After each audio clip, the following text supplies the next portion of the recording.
There comes a time in every man's story where they must rise up to meet a challenge. Whether that be man versus his own demons, or demons of nature's creation, we will all be put to the test. Alright guys, today our challenge is to put 12 miles on the Saucony Triumph 22 here. This has been one of the hardest shoes to get to 100 miles that I have planned to get to 100 miles. So I initially brought this into the office here a few weeks ago. I thought I was going to do a 100-mile week in it, and then it turned out to be such a tough shoe to lace up day after day that I abandoned that plan altogether. And now we have been creeping and crawling the Triumph 22, which at this point in its career has been downgraded to the Oomph 22. It's no longer the Triumph, it's the Oomph. It's just been a tough shoe to get mileage on consistently. So today we are going to take the shoe to 100 miles. I'm going to talk to you about my experience with the shoe, as well as provide some alternatives to it, because this is one of the biggest letdowns of the year, and probably the worst surprise I've had this year, other than the New Balance 880. And the reason I was disappointed in that shoe is because similar reason to this actually. PWRRUN PB. This is a completely different compound than the PWRRUN PB we see in the Saucony Endorphin Pro and Speed series. Same thing with the New Balance shoes. They put in different compounds when they call it fresh foam across the 880, 1080, and Asics does it as well. Thing about Asics, all of their foams are good. The FF Blast Plus that they put in the Gel Nimbus is good.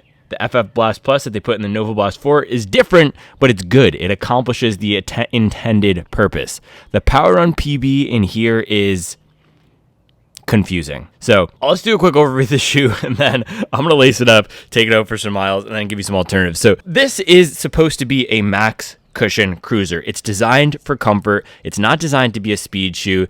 It does have that PWRRUN PB in here, but it's not. This shoe is not tuned to be a fast running shoe. So with that, they increased the weight from the last version to this by adding a lot more padding and bulk to the upper. It is a really comfortable upper. It's almost suffocatingly comfortable. It's cloying. It's an obsequious upper.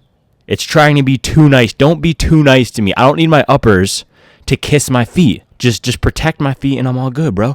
So yeah, the upper here has a lot of padding. One of the most padded uppers that I have ever seen. I think the most padding on any upper that we have in our collection here. There's also lots of overlays on the upper here, which are adding to some of that weight. So you can see we have this Saucony little thing right here. And this whole piece in the back is almost like a leather material, which is a little bit odd. And then another thing Saucony did from the 20 to the 22 here, or 21 to the 22, the 20 and 21 were the same shoe, is they increased the width of the toe box. So some of the changes are good, and especially in the upper, the additional comfort is going to be good.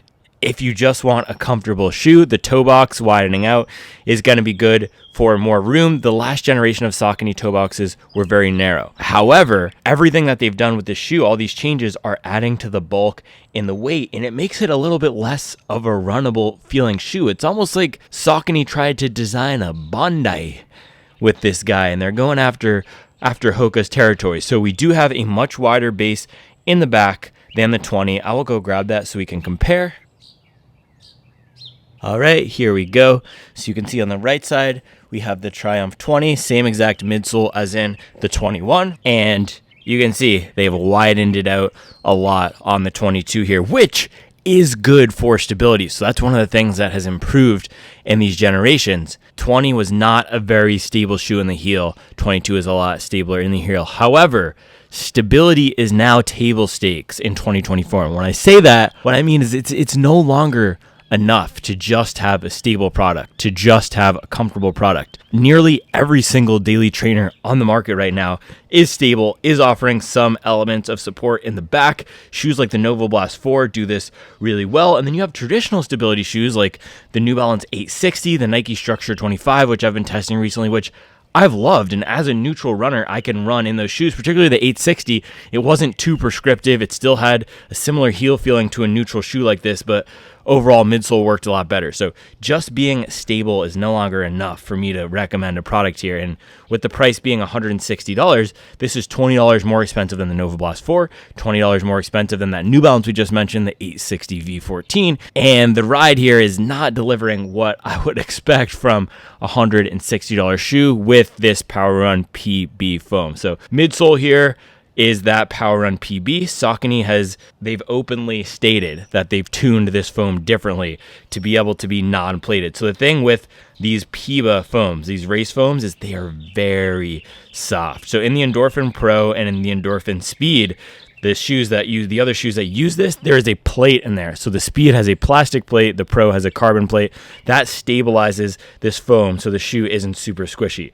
They've changed the foam compound entirely so that it can have this massive stack without needing any sort of stabilizing piece in there. So that's giving the shoe a much different ride from the previous generation, and also a much different ride than the foams in the Speed and the Pro. And I have tried other shoes with non-plated PBA. For example, Topo Cyclone 2.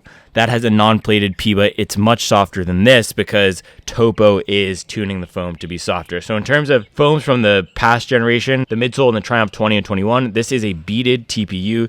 So similar beads in here to what you see in the Triumph 22, but the compound, the polymer, the base of that foam is completely different. So it looks the same, but it's different. This foam in the 20 and 21 was a little bit softer.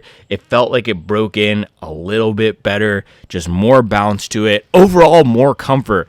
And that's the thing. The upper on the 22 has been very comfortable for me with all the padding, but the foam below, not so much. It's a little bit of a disjointed feeling to this point where, because you have this high drop, so 37 millimeters in the back, 27 millimeters in the front, that creates a little bit of an awkward landing feeling across a bunch of different paces for me. And a lot of the popular shoes on the market actually are moving towards 6 and 8 millimeter drops. So I hope Saucony gets with the program in the 23. And if this is a complete flop for the running segment, I'm sure they will update it. And so far, it seems like it's not hitting for a lot of runners out there who have told me that. So with that, guys, we're going to lace this up, take it for the final 12-mile run. I'm not looking forward to it. And then I'll do a little breakdown and give you some alternatives, because this is not a shoe that I've enjoyed so far. Okay, so here's the thing about these shoes. They look good, right? There's nothing objectionable about them. They feel pretty good slipping them on. Nice comfortable step in here. The tongue is padded. You have lots of foam underfoot, and so as soon as you step in, they also put this nice insole in here that's nice and soft. So as soon as you step in, you think it's gonna be a comfortable cruiser type of shoe. And it usually works out that way for the first few minutes of the run. However, every time I'm running this thing, the deeper that I've gotten into a run, the more that the negative qualities of the shoe have been exposed. And if you run long miles, if you run 20 milers consistently, if you run marathons, even if you run hour-long runs consistently or 30-minute runs consistently, you'll know what I'm talking about. If you run at all, you'll know what I'm talking about. A lot of shoes will feel good for the first few minutes, and then throughout the course of a run, whether it's aches and pains coming up in your own body or weaknesses of the shoe being exposed, these shoes have a tendency to show their true character only after some time. So with the Saucony Triumph 22 here, what I have found is that it is a nice shoe to slip on right away. Look at this. Lots of padding around the heel counter here. Lots of padding in the tongue. The fit is good. Look at my little piggly wigglies here. We got enough room, both lengthwise and widthwise. But as we get into the run, all those good qualities start to change. So let's take this out for some miles. It's going to be 12 long miles. I already know that. And I can talk you through the experience of the shoe.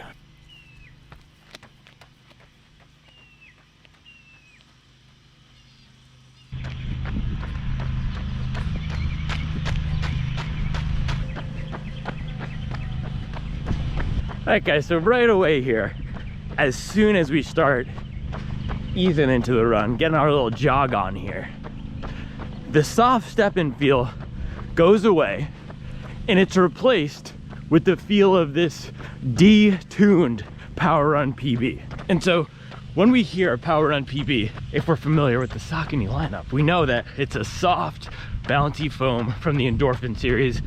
And here, it still has a little bit of that bounce. It's not completely dead, but it is tuned in such a way that you gotta put a lot of force into it to get anything back.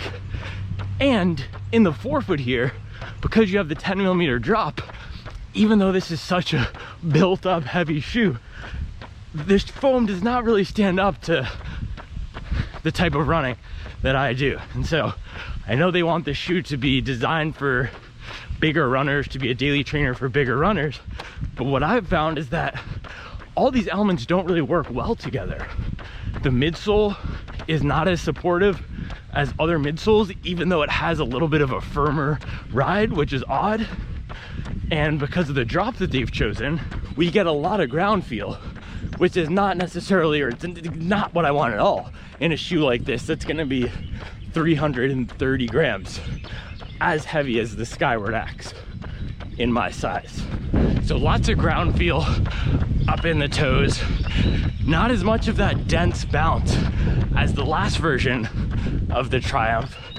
And with the bulk that we're getting around the upper, it just feels like a much harder shoe to turn over the legs in. And there's so many options on the market, which I'll highlight, that have just as much comfort, just as much stack height, just as much protection, just as much bounce for either a lower price, a lower weight, or both. And so when I'm thinking about this shoe, it just does not make sense as a product for anybody to buy in its current state. There's no one thing that it does better than any other shoe out there, especially at the price that it's going to market with. So with that, guys, I'm gonna ease into this run. 12 miles.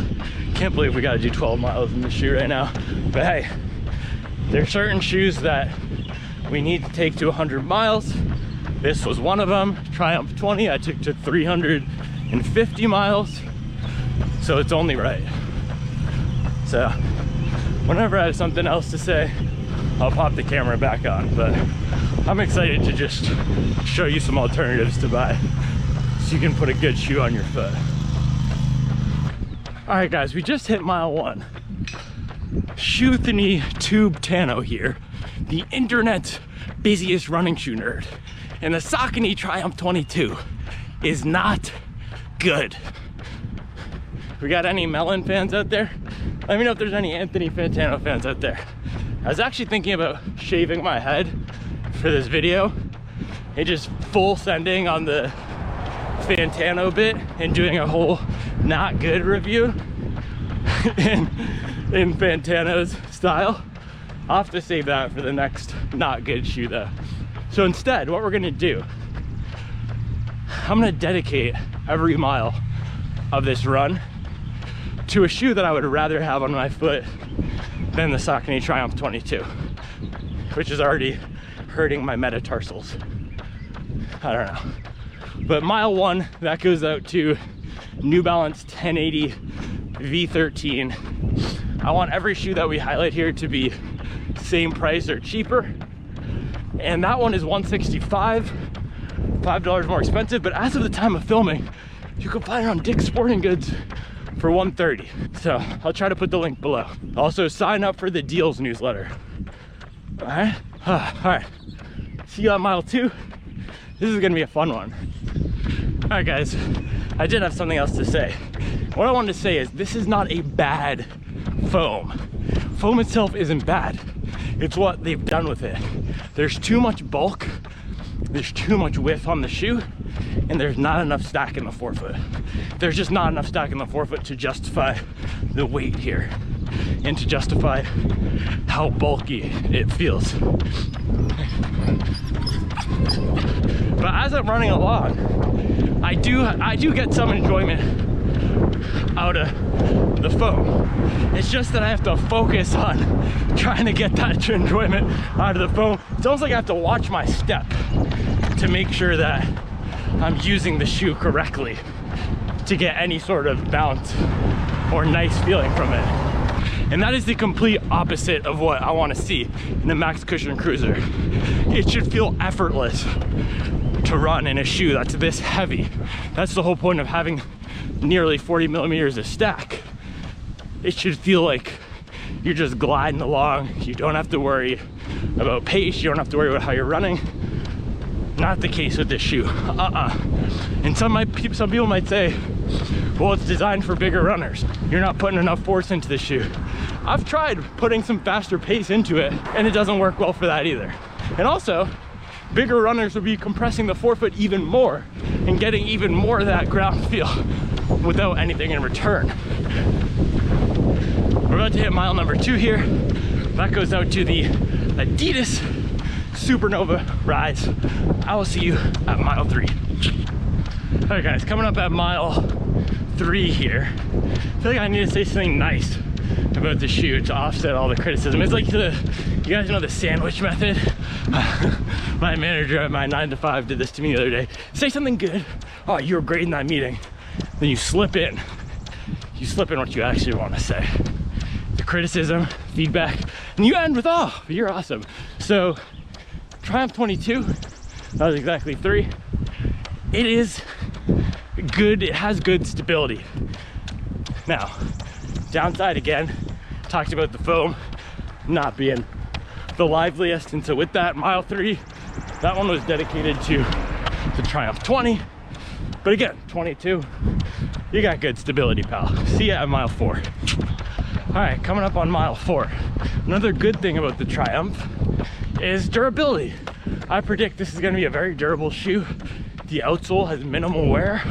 Saucony foams tend to hold up decently well. Even the PWRRUN PB foam for me held up to about 300 miles, which for me is all I need out of a shoe. So that's a good thing. Now, some alternatives. 2, if you want a durable shoe with stability, with bounce, with a little bit of forefoot feel for bigger runners, these are gonna be my shoes dedicated for mile 4, mile 5, Nike Vomero 17 and Nike Zoom Structure 25. And by the way, I'm gonna go over, that was officially 4. I'm gonna go over all these, not in depth, but I'll do a little 30-second overview on all these shoes at the end. So see you at mile 6. All right, it's not mile 6 yet, but one more thing before we get there. I think what bothers me so much about this shoe is that it's not great at any one thing. It is just okay. The Saucony Triumph 22 is just okay. And if you've seen those AT&T commercials from a few years ago, they used to play them during the NFL games all the time. Just okay is not okay. Just okay is not okay, especially in this market where we have so many options. So I'll see you at mile 6. All right guys, about to hit mile 6 here, and gonna stop at the gas station, probably a little pit stop. Yeah, exactly mile 6. Camera's probably picking up some wind noise right now, I'm guessing, because it's kind of windy. So if the wind noise is bothering you, someone commented on this the other day, and you want to see upgraded mic or tech, I have super thanks enabled, so you can donate however much money you want, and then I'll use that to buy a new mic. But mile 6 is gonna go out to the Brooks Ghost Max, because I'm about to take a little walk break, hit the gas station. And Brooks Ghost Max is my favorite walking shoe. I know they designed the Triumph 22 to be better at that. It's not exactly quite tuned for that either. So I'll see you at mile 7 and 8. All right guys, that was number 7, mile number 7. That's gonna go out to Saucony Convara Pro, a great Saucony shoe that's coming to the lab recently. And that's a range up there, looking clean. Hey, pull up in that Range Rover Sport. I'm balling, but we're not on the court. Shoes so big, built like Lou Dort. Feel like I'm in a pair of Timbs stomping through New York, but I'm not a rapper. All right, quick update on the ride of the shoe itself. And takeaway here is it's okay. Today, it's okay. It's not horrible. I'm getting a decent bit of bounce and pep, but still, that's a popo, but still feels at a lot of paces here like my forefoot is just right on top of the ground and the shoe bottoms out a little bit. Not my favorite feeling. And we're only at mile 7, 8 here. So it's okay. It is okay. Mile 8, going out to the Nike Invincible, another cushioned, bouncy shoe that does not lose its bounce. Nike Invincible, Molly.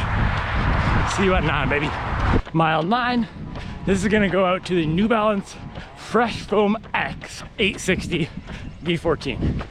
Stability shoe, awesome shoe. One of the recent shoes to come into the office this week, and a great replacement for the Triumph 20. So mile 9, 860 V14. All right guys, mile 10, just gonna give you the last 3 here and see you at home for mile 12. So mile 10, that was dedicated to Skechers Max Road 6. 11 is the Asics Gel Nimbus 25. Not as bouncy as this, but way more comfortable underfoot. Does not bottom out. And then last, Hoka Mach 6. Just as much cushion as this, but bouncier, more fun, and comes in at a way lighter weight and $20 cheaper, and it looks better because it's Hoka. So I'll see you guys at home to close it out with a few final words and those shoes. All right guys, just finished the 12 miles. Nice and easy, relaxed recovery run, 12.3 miles, 8:10 pace, 1 hour and 40 minutes in the Saucony Triumph 22, which not a bad shoe, but it's also not a good shoe. The bottom of my feet do not feel great. Let me just get into the few things that Saucony could do to make the shoe better, and then we will close it out with those alternatives. So despite my disappointment with the shoe, it is not a complete 100% mess. It is a mash of a bunch of different things slammed together, and that's my core issue with it. It's not doing one thing great. It's not the most comfortable. It's not the bounciest. It's not the peppiest. It's doing a bunch of different things. Okay, so first thing Saucony needs to do, let me make sure we get the right light on this. We're trying to up that production quality, baby. Let's go. So first thing they need to do with this, lighten up the upper just a little bit, Saucony. You don't need all this padding, all this bulk. This is not a stability shoe. It's just not. It's a neutral running shoe. You're going to have the Hurricane coming up. You have the Convaro, which has a lot of stability. The Convaro Pro, which has a lot of stability. You don't need as much stability, padding, support in this upper. Lighten it up just a little bit. Same thing with the foam, the midsole foam as well. Second thing is narrow it just a touch. Shave some of that weight off from the sides. And then what you're going to do is you'll put that in the forefoot, baby. So what I want to see is 38 in the heel, 32 in the forefoot here, 6mm drop, like the New Balance 1080 V13. That would make the shoe a lot better. You'd still get a ton of that bounce, and it would eliminate some of that compression, the overly compressing feeling that I'm getting on the forefoot with a little bit of that bottoming out. So that was 2 things. Last thing, 3, maybe you could try to soften up the foam a touch. Again, it's okay. It's not a bad foam. I think they need one more rev, one more step up to the plate here, one more crack, one more swing of the bat to knock out this PWRRUN PB, the training formulation, out of the park. The racing and the speed formulation of the PWRRUN PB is good. This is not good yet. It's just okay. It's not a bad foam, but it's just okay. It's not the most impact absorbent. It's not the bounciest.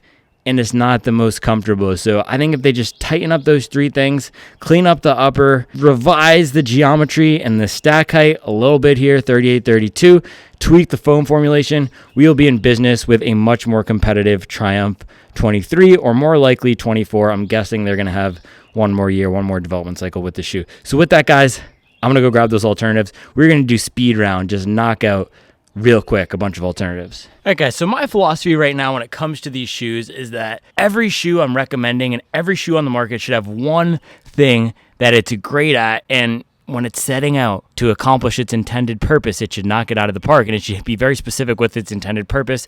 The issue with this shoe is that it's not clear what it wants to be, and it doesn't do any one thing quite well. So because of that, we're going to do these alternatives. I freestyled that list off the top of my head, and I cannot believe I didn't include this shoe somewhere in there. So our first alternative today is going to be the Asics Nova Blast 4. This is what the Triumph is looking to do. It's looking to be protective, comfortable, bouncy, a good shoe for long time on feet, have a lot of padding in the upper, be supportive and stable for bigger runners. Nova Blast 4 accomplishes all of that really well, and it's $20 cheaper. It is the best shoe on the market right now for marathon training. It's my number one pick for a non-plated everyday running shoe for long runs. It's an awesome shoe. I've done 3-hour long runs in it. I've done 20-mile double days in it. I did 100 miles. I probably have about 130 miles on it right now. Absolutely love this thing. So this is the top pick, top alternative to the Triumph 22. I should have included it earlier, but again, I freestyled that list. So Asics Nova Blast 4, if you're just looking to get a nice, comfortable shoe for everyday runs, for marathon training, that's the one to go for. Let's put the Triumph up here. Actually, let's put the Triumph. Let's put the Triumph down there, just so we can see it a little bit. Okay, next up, again, speed round. This is going to be the quickest I've ever done anything on this channel. New Balance 1080 V13. If you want the ultimate in comfort, cushion, protection, this is the one to go for. $130 on sale right now at Dick's Sporting Goods. It's usually $165. This is hands down the most comfortable shoe I've ever run in. It's good for walking, but maybe a little bit too soft. If you want super soft, this is the one to go for. The great thing about it as well is it does not bottom out in the forefoot because it has that lower drop. So number 2, New Balance 1080 V13. Number 3, Adidas Supernova Rise. So this is a shoe that uses the 10mm drop as well. So there's 37 in the back. Actually, I don't know exactly what it is in the back. I think it might be 34-24, but regardless, it uses that 10mm drop as well, but the foam doesn't compress as much. It's right in that sweet spot where it's not too soft, not too firm, but it does lean a little bit to the softer side. It also has great stability from this bottom layer of gray foam here. This is a standard EVA foam, and then a lot of padding up at the top. So again, super comfortable shoe like the Triumph's trying to do, like the 1080 V13. It has a little bit more pep than the 1080 V13. It does feel like a 10mm drop shoe, but in my opinion, it accomplishes that a little bit better, and it has a nice forefoot rocker here. So it's actually okay for pace pickup, and at $140, great choice if you want something comfortable. So we're going to zoom in through these. Next up here, Saucony Triumph 20. Boom. 20 or 21. Either of these is going to be a great pick if you want comfort, if you want a little bit of that dense bounce. Not super soft, and that makes it a really versatile shoe. Going to be much better for long runs than the Triumph 22 because of the weight here. It's lighter, and the foam has a little bit more natural bounce to it. I don't feel like I have to modify my stride as much to make the shoe work, but the Triumph 22 was really hit or miss across a bunch of different paces. So this is the one I'd go for if you want a really bouncy shoe. You don't need a ton of stability. This is the least stable out of the ones we've highlighted so far, and if you don't mind that 10mm drop feeling. All right, next up, 2 more 10mm drop shoes. So these next ones are alternatives if you want a little bit more of that forefoot feeling, a little bit more ground contact like we were getting in the Triumph 22, but more comfort, a little bit softer, a little bit bouncier, easier to run in, better upper, not as cumbersome. This is the Nike Vomero 17. You can find, man down. And the shadow is encroaching on our territory here. We might have to move our setup down one step. Ready? Boom. All right, speed round continued. You can find this one for sale under $100 at Dick's Sporting Goods.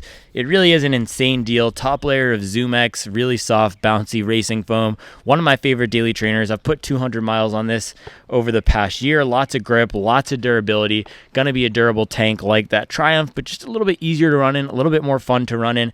I do have to say it is very cushioned, and I've had a few runners tell me it's too cushioned for them, but if you're looking at the Triumph, you're probably looking for a cushioned shoe, so that shouldn't bother you, and this does have a little bit more ground feel in the forefoot. Now, next alternative, Nike Zoom Structure 25, another shoe that's on sale right now for under $100, $74 at Nike.com. I have no idea how Nike turns a margin in their running business. Same thing with Adidas, because they deeply discount bargain basement prices nearly throughout the whole entire year. But $74 for this shoe right now. It is their stability shoe, so great stability in the back, but it didn't feel overly cumbersome to me, even though it did lock my heel in place really well. Some elite runners like Jakob Ingebrigtsen, Cooper here, and there's one other, Cooper Tier, I think, and Jacob Hawker, something like that. People are telling me all these names.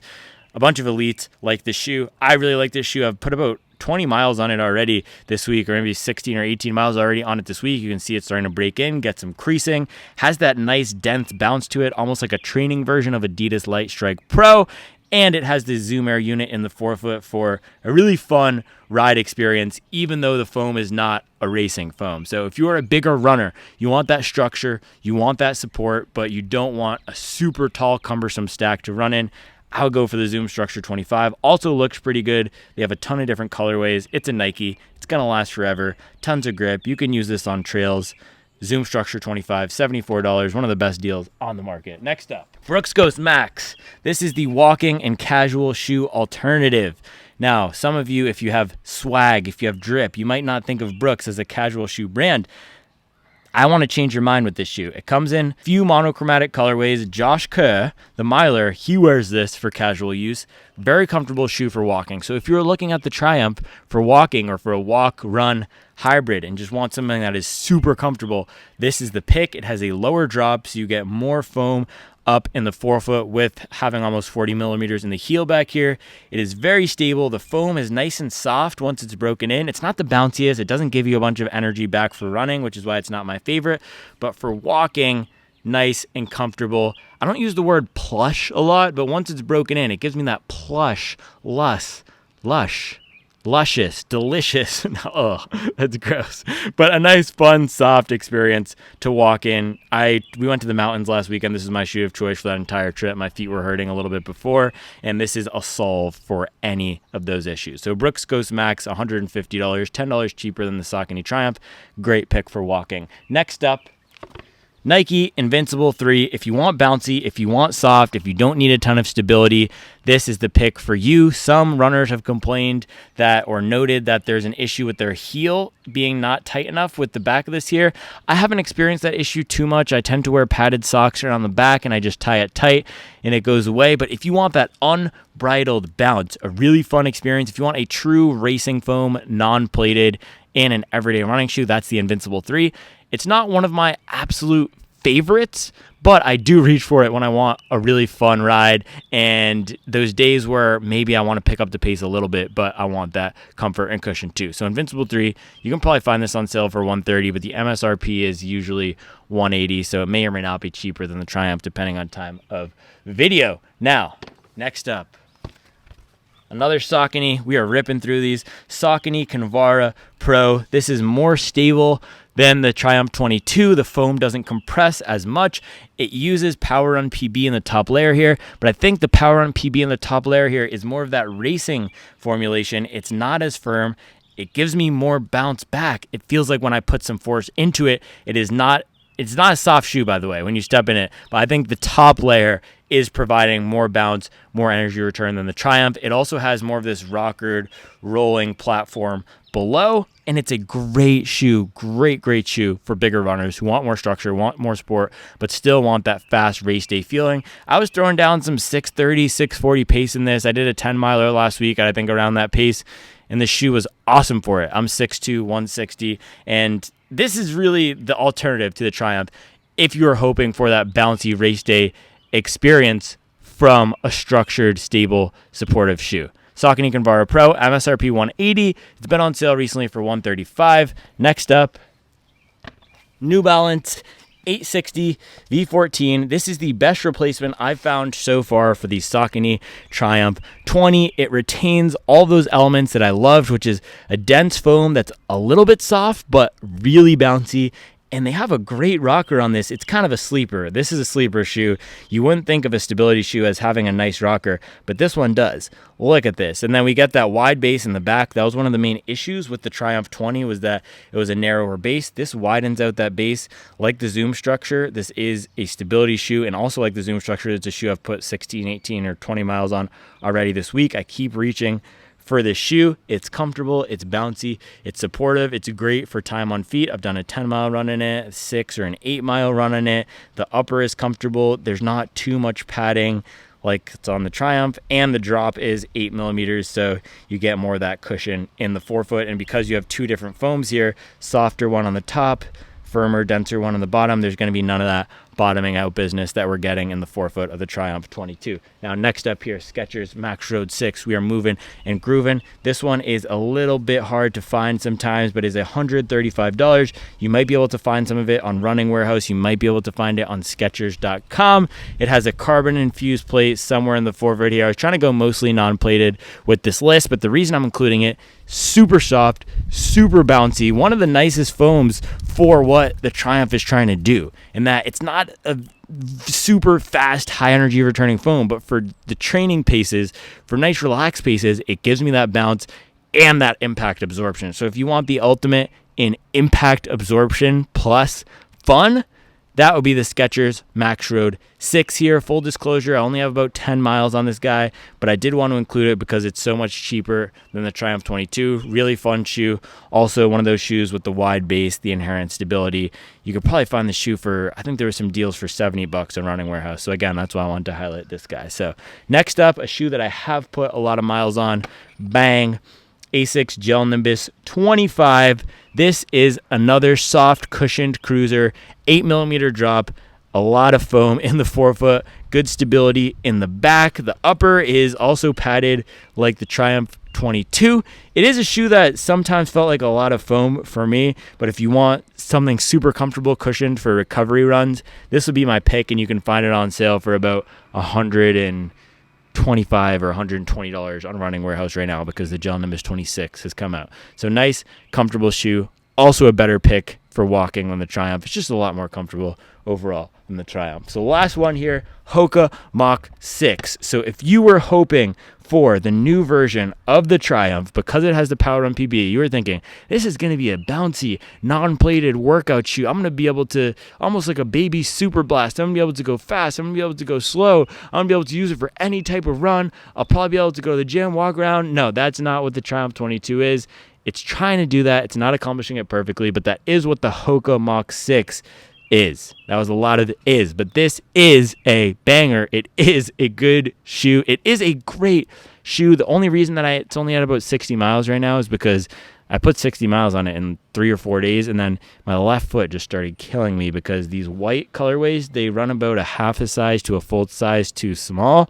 So yeah, I haven't run in it since then. I'm trying not to destroy my feet. I did have another one that Hoka sent me that I gave away. I bought this one with my own money. That one fit a little bit better, but I didn't want to burn through 2 pairs of the same shoes. Anyway, soft, bouncy. Stability is not the greatest. It's almost like the Triumph 20 in that sense. This is another great replacement for the Triumph 20. It has a little bit more of a lightweight, streamlined feel than the last versions of the Triumph, though, because this foam is really light. It's nice. It's a supercritical EVA, so a standard training foam that's been livened up a little bit with some gas injected in there to make it a little bit bouncier.